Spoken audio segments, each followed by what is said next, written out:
चलिए बच्चों देखिए क्वेश्चन स्टार्ट करते हैं हम। क्वेश्चन नंबर 36 पढ़ते हैं इस क्वेश्चन को और समझते हैं पहले, फिर उसके बाद सॉल्यूशन शुरू करेंगे। देखो समझना बहुत जरूरी है। अगर आपने क्वेश्चन को नहीं समझा तो डेफिनेटली आप क्वेश्चन हल तो नहीं कर पाएंगे बच्चा। तो जितनी भी वर्ड प्रॉब्लम होती है उनको पहले एक बार पढ़ें। एक बार नहीं है, 2 बार पढ़ें, 2 बार नहीं 3 बार पढ़ें, क्योंकि जितना समझ जाएंगे उतनी अच्छी से इक्वेशन बना पाएंगे। और इक्वेशन बना ली तो काम आसान, जिंदगी आधी आसान हो जाएगी। ठीक है, देखो a pole has to be erected at a point on the boundary of a circular park of diameter 13 metre. यहां तक एक लाइन पढ़ लो, बस पहले यहां तक पढ़ लो, इतना काम कर लो। ठीक है, इतना काम कर लो कि एक पोल जो है लगाया जाता है एक सर्कुलर पार्क की बाउंड्री पे, और जो सर्कुलर पार्क है वो 13 मीटर का है। ठीक है, तो एक काम करते हैं, थोड़ा सा ना आइडिया के लिए एक रफली एक छोटा सा फिगर ड्रॉ कर लेते हैं, ताकि हमें समझ सके इस चीज को कि क्या क्या कैसी कैसी सिचुएशन क्रिएट हो रही है। ठीक, तो मान लेते हैं वो ये एक सर्कुलर पार्क था। ये हमारा क्या है, एक सर्कुलर पार्क हो गया। इस सर्कुलर पार्क का जो डाया है वो कितना दिया है, वो डाया दे रखा है हमें उसने 13 मीटर। ठीक है बच्चा, कितना दिया है ये हमें, 13 मीटर दिया है।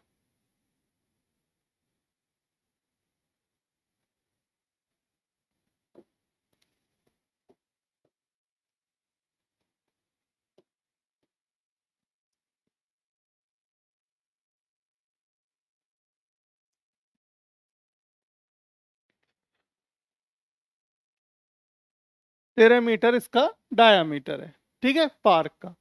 अब आगे बात करते हैं, आगे पढ़ते हैं। इन सच अ वे, और एक पोल गाड़ा जाता है। पोल की अभी हमने पोल नहीं बनाया। देखो हम क्या करते हैं, वो क्या रहा है कि कहीं पे एक बाउंड्री मतलब सर्कुलर की, इस सर्कुलर ये है हमारा पार्क है, इस सर्कुलर गोल पार्क है। इस गोल पार्क के कहीं पे आउटर बाउंड्री पे एक वो गाड़ा जाता है पोल। मान लो यहाँ पे हमने एक पोल गाड़ दिया। ठीक है, यहाँ गाड़ दिया हमने एक पोल। ठीक है, यहाँ ले लो, थोड़ा सा ऊपर ले लेते हैं, देखो क्योंकि समझाना इजी होना चाहिए मेरे लिए, इसलिए। ठीक है, मैंने यहाँ ले लिया, एक पोल बना दिया, गाड़ दिया। यहाँ समझ लो एक पोल गड़ गया है। ठीक है, अब आगे बढ़ो। In a such a way that the differences of its distance, मतलब इस पोल की डिस्टेंस कुछ इस तरीके से डिस्टेंस है फ्रॉम टू डायामेट्रिकली, मतलब जो डाया है, डाया से इस पोल की जो डिस्टेंस है, मतलब ये डिस्टेंस और ये distance opposite fix gate A and B, A और बी से, मतलब इस पे क्या है, जो डायामीटर है उस पे 2 गेट बनाए गए। क्या बनाए हैं, 2 गेट बनाए गए हैं यहाँ पे। देखो इस तरीके से समझो इसको, 2 गेट बनाए गए एंट्री एग्जिट के लिए अपोजिट, बिल्कुल। ठीक है, जो गेट हैं हमारे ए और बी, ए और बी 2 गेट है। ठीक है, on the boundary is 7 metre, मतलब मतलब a pole has to be erected at a point on the boundary of a circular park of the diameter 13 meter in a such a way that the differences of its distances मतलब distances की difference जो है from the two diametrically opposite gate A and B, A और B से इस पोल की जो distance की जो difference है वो 7 है। कितना सारा घुमा दिया इस प्रश्न में, देखो मतलब कि ए से इसकी डिस्टेंस और बी से इसकी डिस्टेंस, जो भी डिस्टेंस आएगी उन दोनों का डिफरेंस 7 मीटर दे रखा है। उन दोनों का हमें डिफरेंस दिया है 7 metre. It is possible to do so, क्या ऐसा करना पॉसिबल है? अगर यस, इफ यस अगर ऐसा पॉसिबल है तो at what distance from the gate to should be the pole be erected. तो बताइए कितनी डिस्टेंस दूर, what distance from the 2 gate should be the pole be erected. तो कितनी दूर बनाया गया है दोनों गेट से, मतलब ए गेट से हमारा कितनी दूर है पोल और बी गेट से कितनी दूर है पोल, तो बताएंगे। देखो अब पहले तो एक काम करो, देखो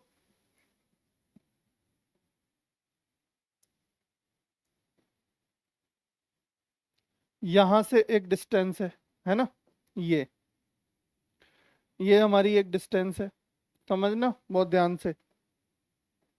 उसके बाद यहां से एक डिस्टेंस दी है हमें, ठीक है,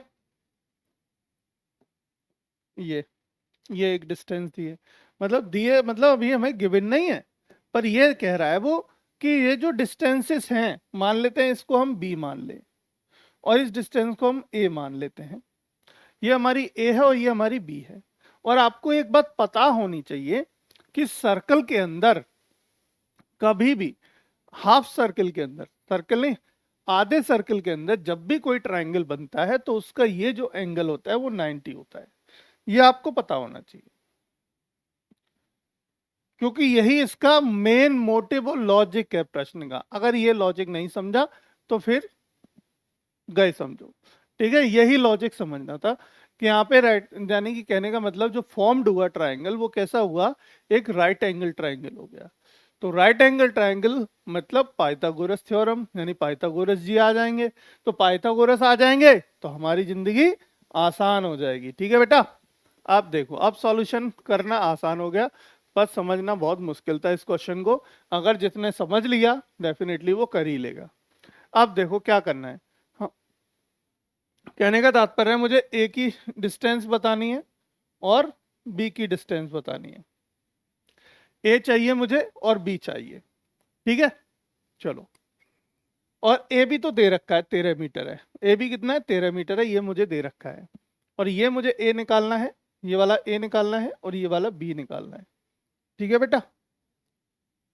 चलो स्मॉल ए स्मॉल बी, वो कैपिटल ए कैपिटल बी अलग अलग है देखो, ठीक है, और इन दोनों का डिफरेंस दिया है बेसिकली, बट किसका दिया है हमें, डिफरेंस। ये पोल मतलब हम पी मान लेते हैं इसको, इस पोल को मान देते हैं पी, ये पोल है हमारा पी। तो हमें देखो गिवन है, गिवन है हमें, क्या गिवन है, डिफरेंसेस, देखो the differences of its distance from a gate, from two diametrically opposite from gate A and B, मतलब AP, AP, AP minus, difference का मतलब होता है माइनस कर लो, एपी माइनस बीपी, बीपी बराबर है कितना, 7 दे रखा है, मतलब ये इन दोनों की दोनों की डिफरेंस वैल्यू 7 है, ये हमें गिवन है। अब इसका मतलब क्या हो गया, देखो ये हो गया ए, है ना, ये हो गया हमारा बी, एक हो जाएगा हमारा ए और एक हो जाएगा एपी और हमारा बीपी, तो ए हो जाएगा मान लो ए मतलब एपी मान लेते हैं हम, एपी कितना लिखा मैंने, ए लिखा है, तो ए और माइनस बी बराबर 7, तो ए बराबर यहां से अगर निकाल लें तो क्या आएगा, 7 प्लस बी, 7 प्लस बी, इसको इक्वेशन नंबर बना दीजिए बेटा आप 1, इक्वेशन नंबर क्या कर दो 1 कर दो। अब देखो मुझे ध्यान देख के बताओ, मुझे ए और बी की वैल्यू चाहिए, क्या चाहिए, ए और बी की वैल्यू। देखो by the Pythagoras theorem, by the, या फिर ये लिखते हैं in triangle A P B, in right triangle, ध्यान रखना, इन राइट ट्राइंगल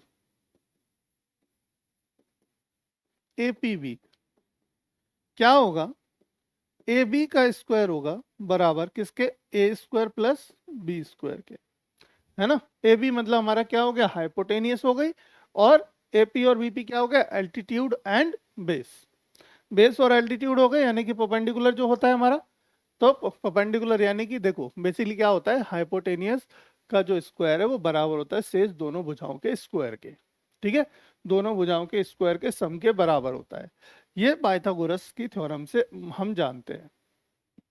अब यहाँ पे अगर वैल्यू रख दें हम, ठीक है, अगर वैल्यूज हम पुट कर दें, तो देखो ए बी की वैल्यू मुझे दे रखी है पहले से, कितनी दी है 13, तो ये तो हो गया भाई 13 का स्क्वायर बराबर ए स्क्वायर, तो एज इट इज प्लस ए की वैल्यू रख देते हैं हम यहां से समीकरण नंबर 1 से, क्या रख दें 7 प्लस बी का होल स्क्वायर, ठीक है, 7 प्लस बी का होल स्क्वायर। अब इसको थोड़ा एक्सपेंड करो, देखो 169 ये हो गया बराबर ए स्क्वायर हो गया बेटा, ये 7a² प्लस b² वाले फॉर्मूले से a प्लस बी के होल स्क्वायर के फॉर्मूले से खोल दो इसे, देखो b² आएगा। ठीक है, यहाँ पे a की वैल्यू रखेंगे हम, b की नहीं रखी हमने, गलत कर दिया। क्या करेंगे, a की वैल्यू पुट करेंगे। b तो हमारा एज इट इज रहेगा, a की समीकरण ले आएंगे ना, तो देखो a की वैल्यू कितनी, 7 प्लस बी का होल स्क्वायर प्लस b²। तो ये कितना हो जाएगा, b² प्लस 7 7 49 प्लस 7 दूनी 14b, ठीक है, 7 दूनी 14b प्लस b²। ठीक है, ये हो गया। तो ये ऐसे हमारा b निकल आ जाएगा। देखो निकालो, अब इसको करो सॉल्यूशन। देखो तो b और b² कितना होगा, 2b², 169 एज इट इज बराबर 2b², ठीक, प्लस में 14b, ठीक है, प्लस में 49, ठीक है, ये हो गया। अभी क्या करो, 169 को इधर ले आओ, 169 को आप इधर ले जाओ राइट साइड में ही, मतलब राइट साइड ले जाओ। तो देखो 2b² minus sorry plus 14b plus 49 minus 169 बराबर 0। उधर क्या बचा, सिर्फ 0 बचा।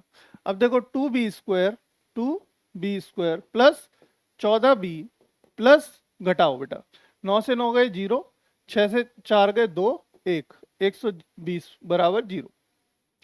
2 से डिवाइड कर दो, देखो छोटा कर लो इसको, क्या कर दो, 2 से डिवाइड कर दो, divide by 2 in equation number second. मान लो इसे इक्वेशन नंबर सेकंड लिख दो, स्टेटमेंट लिख देना बेटा डिवाइड बाय 2। तो हम क्या कर दिया हमने, 2 से भाग कर दो सब में। ठीक है, जब 2 से डिवाइड करोगे तो क्या होगा, देखो 2 से डिवाइड करेंगे तो हम 2 से 1 टाइम कटेगा, 2 से 7 टाइम कटेगा और 2 से 60 टाइम कटेगा। तो क्या आ गया हमारे पास आ गया b² प्लस 7b प्लस 60 बराबर 0। अब बीच में आ गया 7 और आपको मिल गया 60। 7 और 60 का कॉम्बिनेशन बना लो ऐसा कुछ, यानी 60 के गुणनखंड कर लो और बीच में 7 आ जाए, ऐसा कुछ सोचो। ठीक है, 15 चौका 60 और 15 में से 4 गए तो कितने बचे, 11 ना। ठीक है, नहीं बनेगा। तो ऐसा कुछ सोचो भाई, तिगड़म क्या करें हम। ठीक है, 12 पंजे 60 और 12 में से 5 गए तो 12 पंजे 60, 12 में से 5 गए तो 7, मिल गया समाधान, 12 पंजे 60 आ गया। ठीक है, क्या हो गया, 12 पंजे 60 हो गया। देखो b² प्लस का 12 b माइनस का 12 पंजे 60,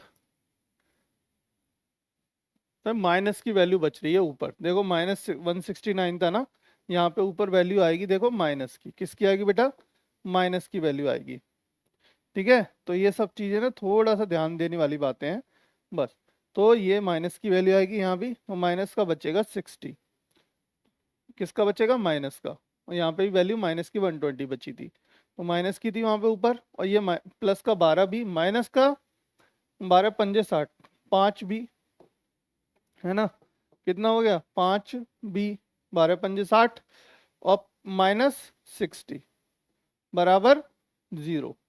अब यहां से क्या ले लो, b कॉमन, b कॉमन लोगे तो क्या बचेगा, b प्लस 12, यहां से माइनस का 5 कॉमन ले लो, क्या बचेगा, b प्लस 12। ठीक है, चलो आगे बढ़ते हैं, आगे सॉल्यूशन करो। देखो अब क्या हो गया, अब आपके पास आ गया b+12 और क्या आ गया, b-5 बराबर 0 चल रहा है अभी तक। ठीक है, बराबर 0 है। अब क्या करोगे, दोनों वैल्यू बराबर रख दो, किसके, 0 के। तो एक तो आएगी b की वैल्यू -12 और एक मिलेगा b बराबर 5। तो b कैन नॉट बी 0। देखो 0 तो नहीं हो सकती, कोई डिस्टेंस भला कभी माइनस में हो सकती है कि भाई बताओ कि -3 किलोमीटर जाना है तुम्हें, ऐसा हो सकता है, नहीं, कभी नहीं हो सकता है ना। तो b कैन नॉट बी 0। यहां पे आप क्या लिख देंगे, b कैन नॉट बी 0, यानी sorry negative, b can not be negative. तो नेगेटिव तो नहीं हो सकती, तो हम क्या ले लेंगे, सो b इज इक्वल टू 5। तो b क्या होगा हमारा, 5 होगा। तो b 5 है, इसका मतलब a निकाल लेंगे फिर हम, जब b अगर हमारा आ गया तो। अब क्या कर लेंगे हम, a निकाल लेंगे। तो कहने का मतलब हमारा a आ गया, कितना देखो, यहां लिख दो आप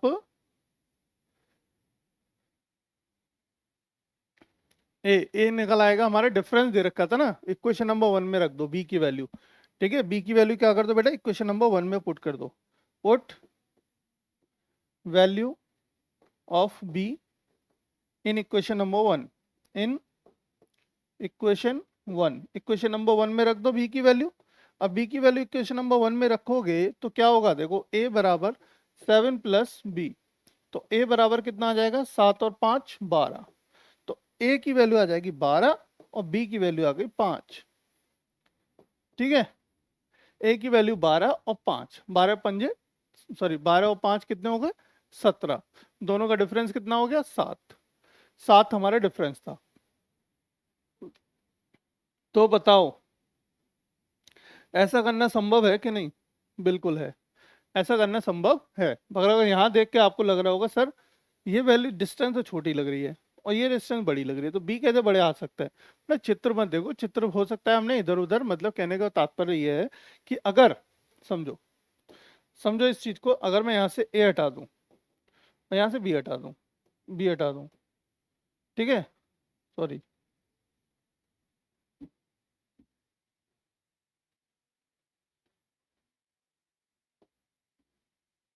ठीक, देखो यहाँ से हमने क्या कर दिया, इसको बी को हटा दिया, इसको लिख देते हैं हम, मान लो ए, इसको लिख दो बेटा ए, इसको लिख देते हैं बी, ये लिख दिया ए, ये लिख दिया बी, और इन दोनों को भी चेंज कर दो, आपस में रिप्लेस कर दो। भाई चित्र में तो कुछ भी हो सकता है ना, साइन, इसको चेंज कर दो, इसको चेंज कर दो, इसको, और ये क्या कर दो आप, ये कर दो बेटा ए, ये हो गई हमारी, ये हो गई हमारी, सॉरी ये हो गई ए और ये हो गई बी, क्या हो गई, ये हो गई बी। तो बी अब बताओ, अब देख के बताओ, अब सही लग रहा है ना, ए की वैल्यू कितनी आ गई 12 और बी की वैल्यू आ गई 5। ठीक है, तो ऐसा हो सकता है, साइन देखो आप बना सकते हो, उससे कोई फर्क नहीं पड़ता, उससे कोई दिक्कत नहीं है, क्योंकि ये ही फिगर हम कुछ ऐसा भी बन सकता था, अगर मैं ये साइन ना चेंज करता तो कुछ ऐसा भी हो सकता था कि एक सर्कल था और इसमें डाया था, और डाया में ये फिगर ऐसे बनाया होता, ठीक है, कुछ इस तरीके से बना होता, ऐसे और ऐसे, तो हमारा यहाँ पे पोल होता, यहाँ पे हमने ए बनाया था, यहाँ बी बनाया था, तो मैं क्या लिखता, यहाँ पे ए लिखता, यहाँ बी लिखता, तब भी हमारी बात सही थी, तब भी आ जाता, कोई समस्या नहीं है ना। तो ये फिगर से मत समझो, वैल्यू हमारी आनी चाहिए सही और कंडीशन होनी चाहिए मैच। चित्र तो हो सकता है, यहाँ पे चित्र ड्रॉ नहीं करा आराम से, और उसके बाद चाहो तो चित्र दोबारा ड्रॉ कर देना, कोई समस्या नहीं है। ठीक है, जिस तरीके से वैल्यू आ रही है उस तरीके से, और एक बार अगर क्वेश्चन तुमने कर लिया तो तुम्हें पता होगी कि भाई क्या क्वेश्चन था, कैसे आया था, कैसे पूछा गया था और क्या मुझे करने में समस्या आई थी, तो वो गलती फिर आप आगे नहीं करोगे। ठीक है, तो गलतियां हम सुधारते हैं किससे, अपनी प्रैक्टिस से ही। देखो प्रैक्टिस करना बहुत ज्यादा जरूरी है, प्रैक्टिस नहीं करोगे तो गलतियां होना लाजमी ही है, मतलब हो सकता है, डेफिनेटली इट्स अ प्रोबेबिलिटी कि गलतियां होंगी, अगर आप प्रैक्टिस नहीं करोगे, प्रैक्टिस करोगे गलतियां कम होती जाएंगी, कम होती जाएंगी। ठीक है, तो अब आपको क्या करना है, जल्दी से प्ले स्टोर पे जाना है और इनविक्टा ऐप डाउनलोड करनी है, तो डाउनलोड कर लो इनविक्टा ऐप और प्रैक्टिस करते रहो, लगातार बने रहो और जुड़े रहो। ठीक।